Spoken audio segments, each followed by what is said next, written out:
Donc, on va continuer avec la deuxième présentation. Est-ce que vous m'entendez déjà? Vous m'entendez?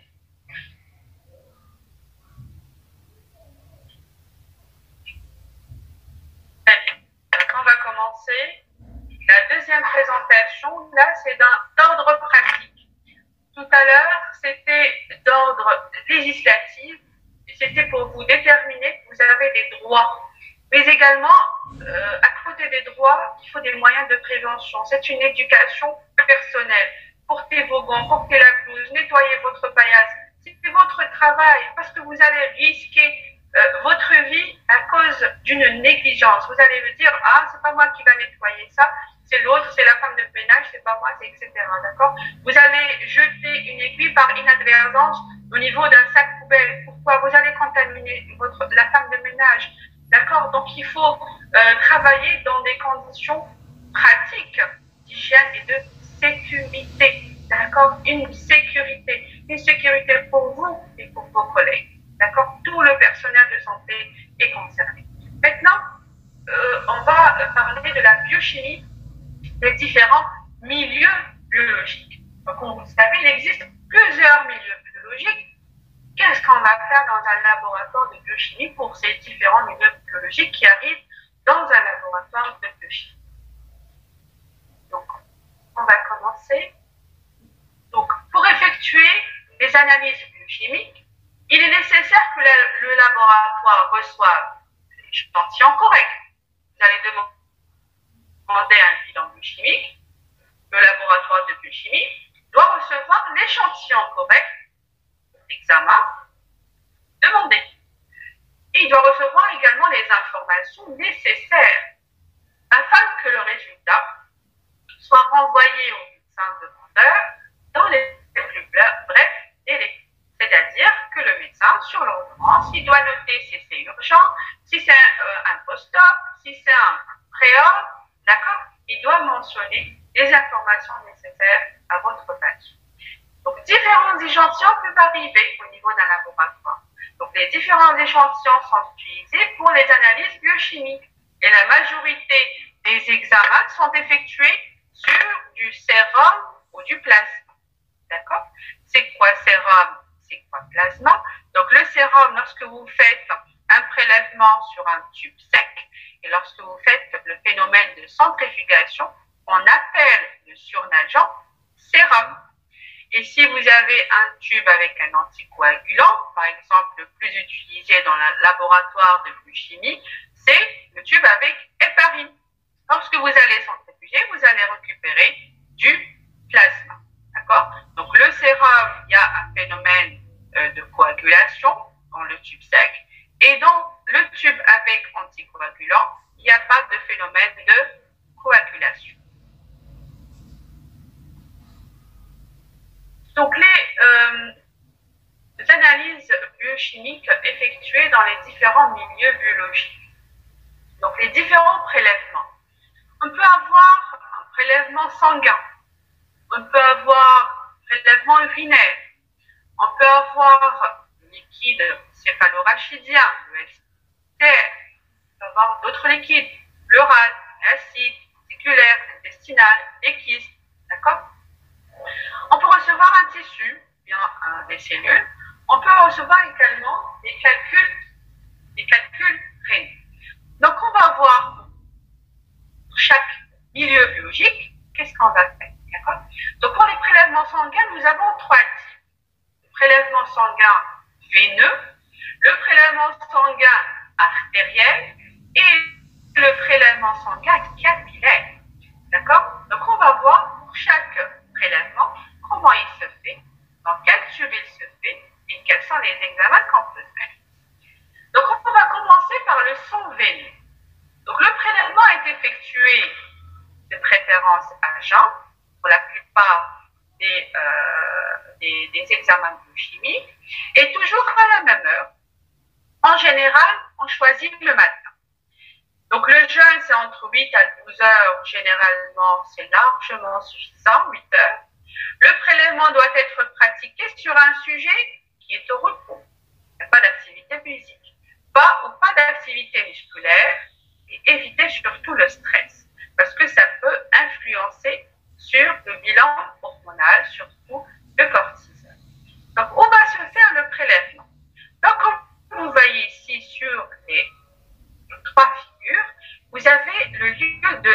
fonction veineuse.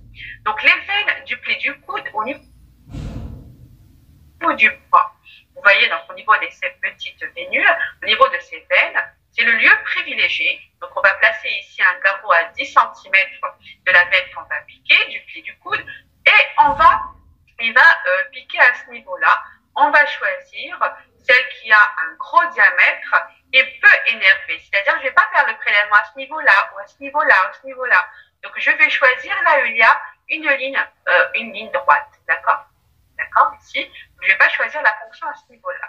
On peut faire également le prélèvement, donc s'il y a des personnes qui sont difficiles à piquer, vous n'arrivez pas à visualiser les veines au niveau du pli du coude, donc vous allez voir donc, les veines au niveau du dos de la main.